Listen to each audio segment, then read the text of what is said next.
10 p.m. January 24, 2015. Alas 10 ng gabi. Nagpunta ang 390 SAP Commandos sa Mama Sapano, Maguindanao para masakatuparan ang Oplan Exodus sa pamumuno ni SAP Director Chief Gitulio Napeñas. Nagtungo ang grupo para madakip ang dalawang most wanted terrorist na kumpirmadong nagtatago sa Mama Sapano, Maguindanao. Ang dalawang terorista ay nagngangalang si Abdul Basit Usman at ang isa namay ang most wanted terrorist ng FBI na si Marwan. Ang dalawang terorista ay eksperto sa paggawa ng bomba. Sa katunayan, si Marwan ang responsable sa pagbomba sa Bali, Indonesia noong 2002 na nagresulta ng pagkasawi ng mga sibilyan. At siya din ang may gawa ng Mindanao attacks at ng gulo noong bumisita si Pope Francis sa bansa.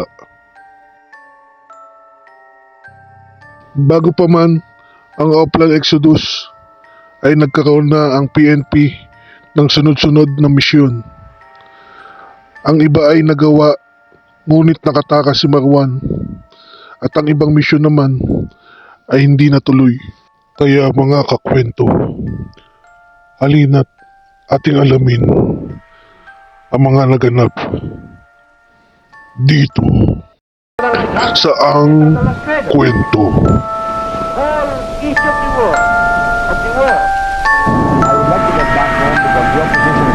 Cappuccino, sinasabi din sinimulan ng mga monghe na maglagay dito ng katawan ng mga tao noong 16th century pa. Ayon sa pag-aaral, ay yung mga iilan na mummified na katawan dito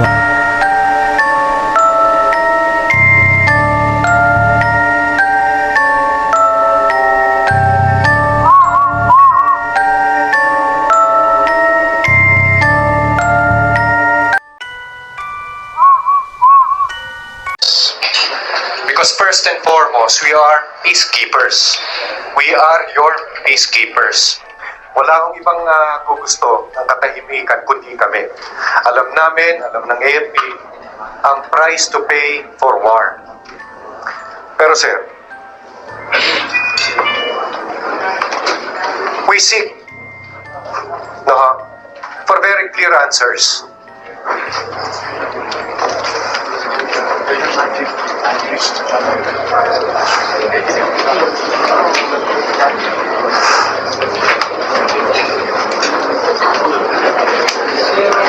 General, take your time. We seek for clear answers from the other party of the peace process. Following, ano ba tong overkill na to na ginawa niyo sa mga tao ko?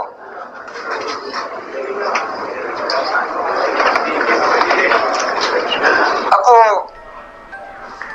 hindi ako nakatulog kagabi nung nalaman ko yung medical legal report. Si Inspector Tyros, si Inspector Pabalina did not suffer any lethal shots. Tinamaan sila sa paalam. Ganon din yung PNC yung isa. Paanong namatayan? Yung isa, binaril nyo sa ulo eh. Buhay na buhay pa yung tao eh. Yung isa, hinuparan nyo ng bulletproof niya eh. Binaril nyo sa katawan niya eh. Yung isa, 9mm sa ulo niya. Dalawang fatal shots. Hindi po pwede nag-suicide yung tao dahil in the face of so many enemies, kasi 9mm, close range yun. Short firearm. Nakita na eh. Ito lang po ang gusto kong tanong eh. Nakita Pinagalitan nyo ng SAP yan eh. Kahit anong violation pa yan, kahit na po sinabi nating walang coordination, etc. Kahit na sabihin pa ho natin sino una nagpaputok. Kausap yan eh. Sa usaping pagkatahimikan, peace talks. Bakit nyo pininis yung mga tao? 44 yan eh. Tatatlo pa na po yung sinasabi ko eh. 20 others were all with headshots. Hindi pa po kami tapos doon sa pagtatanong ko eh, sa medical legal namin. You know, Your Honors, wala. Ito pong mga taong ito, simple mga tao lang ito eh. Kinuha yung isang kriminal. Legal na operasyon. Tatanungin pa ba natin kung legal pa po ba yun? Terorista yan eh. Kriminal yan eh. Nagpapasakit. Dami ng pinatay niyan eh. Tapos you will blame coordination. Bakit to justify the killing of my people after fully knowing them that they are from SAC, they are from government? Mind you, we're all for peace. Walang ibang magsasalita dito para sa mga tao kundi ako. Wala pong ibang inaasahan nitong namatay nitong 44 kundi po tayong lahat. Bigyan naman natin ng hustisya. At magpakatotoo sana tayo rito. Hindi ho po pwedeng laging ganito. I seek answers for my people. January 24, 2015. Alas 10 ng gabi, nagtungo na ang grupo ng SAP para tugisin ang dalawang high-profile terrorists sa Mamasapano, Maguindanao.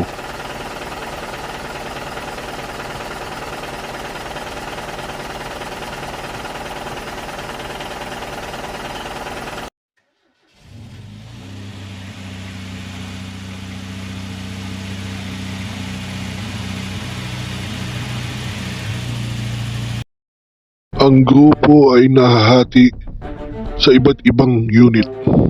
Ang 84th Seaborne, 55th, 45th, 42nd, 41st, at ang 43rd SAC.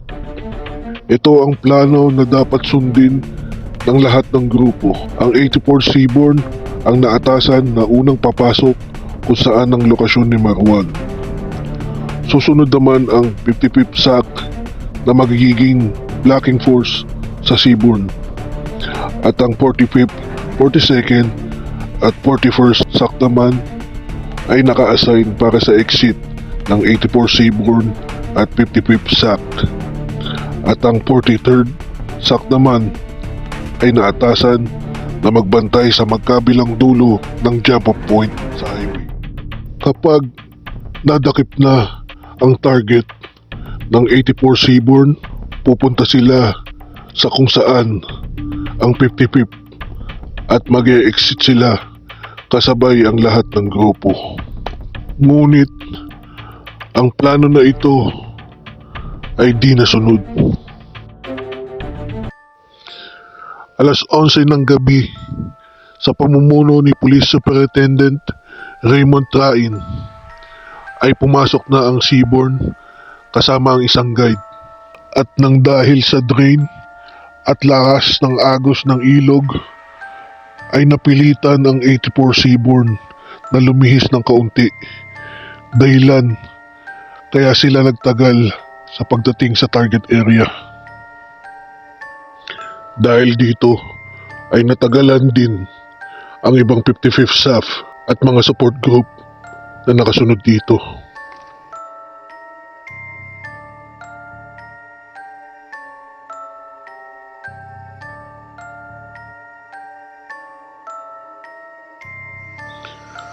(4 AM na ng umaga nang maabot ng Seaborne ang target area na pinagtataguan ni Marwan.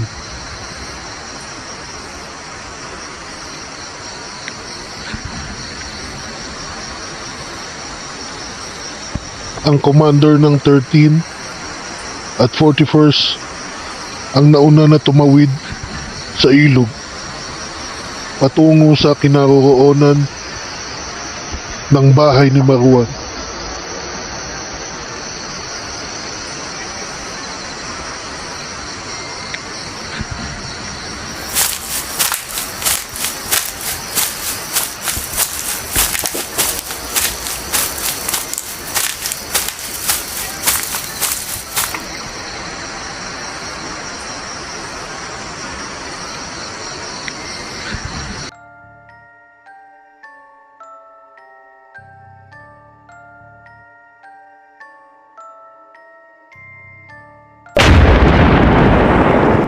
Ang hindi nila alam na may nakatanim palang improvised na bomba or IED sa paligid ng kubo ni Marwan.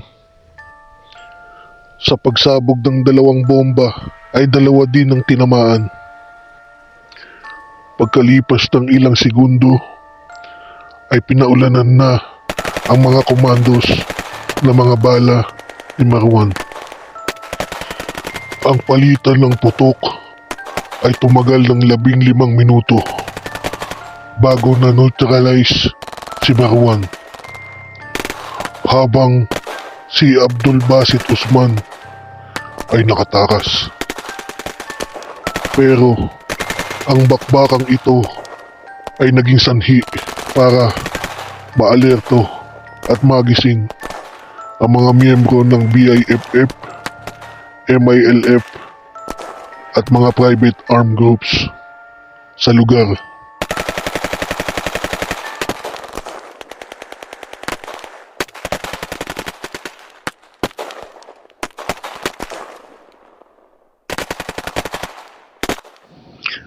Nang nakumpirma na nakuha na si Marwan, agad na pinutol ni Senior Inspector Gednat Tabdi ang daliri ni Marwan at saka kinunan ito ng larawan. At agad din sila nagpadala ng text message sa Tactical Command Post ng Mike 1 Bingo na ang ibig sabihin ay nakuha na si Marwan.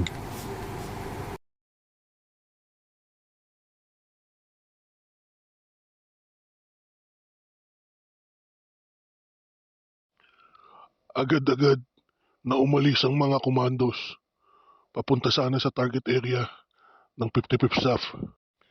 Balak sana nilang tumawid papunta doon.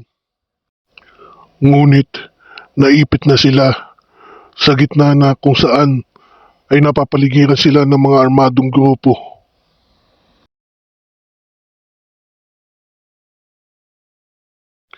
Samantala, matapos matawid ng 55th Staff ang Waypoint 12 na may higit 1 kilometro pa ang layo sa kanilang target area, ay nadinig nila ang putukan, dahilan kaya napilita silang huminto sa maisan.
Sa kagustuhan ng 55th Staff na maharang ang kalaban para madaling makalusot ang Seabourn, ay tinangkang bumalik ng 55th Staff sa kabilang parte ng ilog. Ngunit sa kabilang banda ay may bigla na lang sa kanilang sumigaw. Kung pagmamasdan natin dito ang mapa na kung saan ang pwesto ng Seabourn at ang agwat ng 55th Staff, ay tila imposible talaga silang makalabas ng buhay dahil napapalibutan sila ng mga MILF, BIFF at ang mga armadong grupo.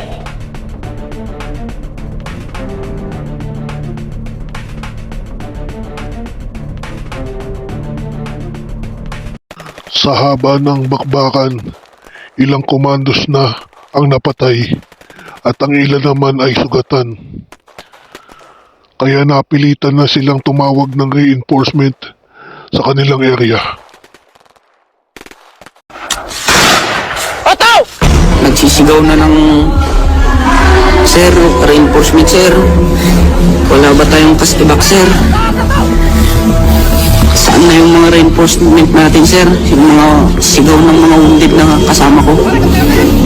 Ako rin, sumisigaw din ako ng bakit ang tagal din ng reinforcement? Bakit walang tutulong sa atin? Kasi inassault nila kami. Parang ipipinis na nila kami. Akala nila siguro patay na kami lahat doon. So, sabay-sabay silang lumapit sa amin. Ang lakas ng sigaw nila, tumatawa pa. Hindi ko alam kung anong gagawin ko noon. Kung sari-sari na yung iniisip ko, mabuhay pa ba ako dito? Hindi. Para na akong patay. Wala man lang akong magawa. Every time na lalakas yung putukan, china-challenge namin yung 50-50. Kung sumasagot pa sila sa challenge namin, sila sa putok kami nag-uusap. Sumasagot pa yung 50-50, medyo high moral pa rin ako. Kasi ang iniisip ko, makakalabas pa rin kami. Pag-abanti namin, binagbagan pa rin kami. Minorotar kami. So, andun pa rin. Matagal kami dun sa area na yun.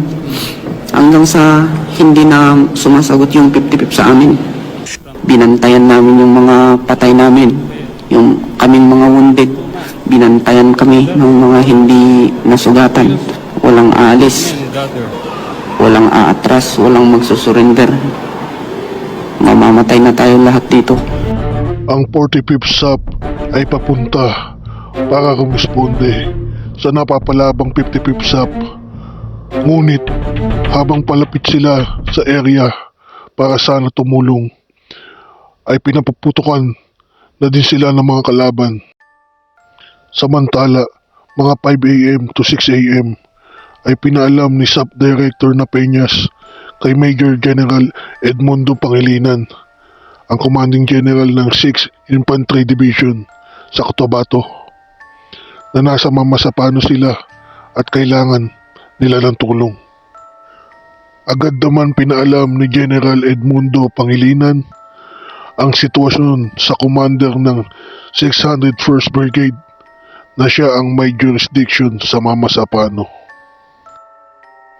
At agad din siyang tumawag sa commander ng AFP na ipaalam sa leader ng MILF ang tungkol sa pagkasunduang usaping pangkapayapaan. 8:30 AM ng umaga nang dumating ang pinatawag na reinforcement. Anila, may nakita silang mga SAP na nakaupo sa highway.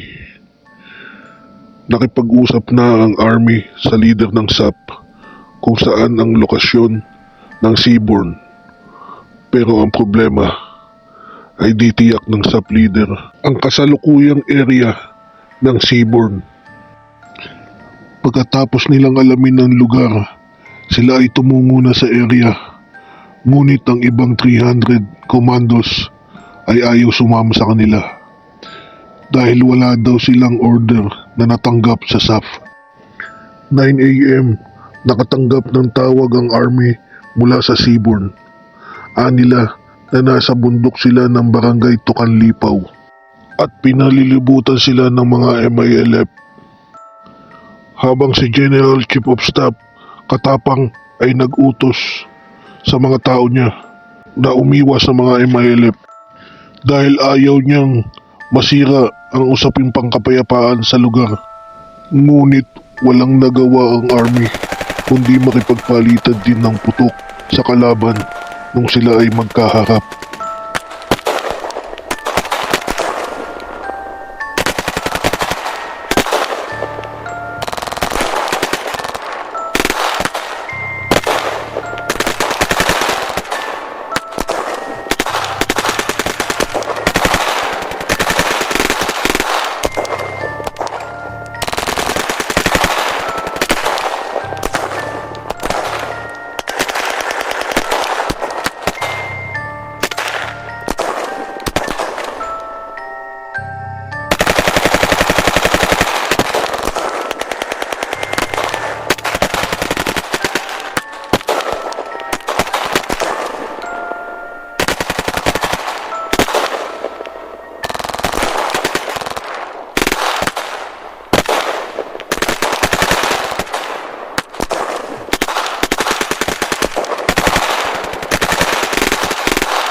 Ang bakbakang ito ay tumagal ng ilang oras hanggang ang ating mga sundalo ay naghagis na ng puting pausok ng alas 5 ng hapon.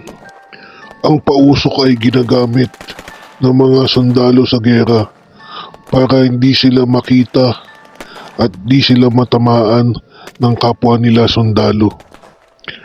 Paglipas ng 6 PM ng hapon, ang bakbakan ay natigil na at nagsabi na ang leader ng MILF na ang kanilang grupo ay umalis na sa lugar.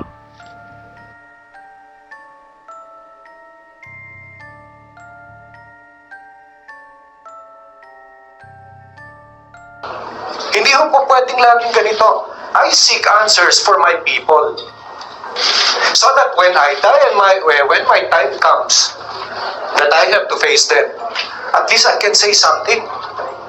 It is always sweet to die for this country. At itong mga taong ito will always be there in your front and say, mission accomplished po. Sana nga ako, sinasabi ko, kasama na ako dun eh. Personal eh.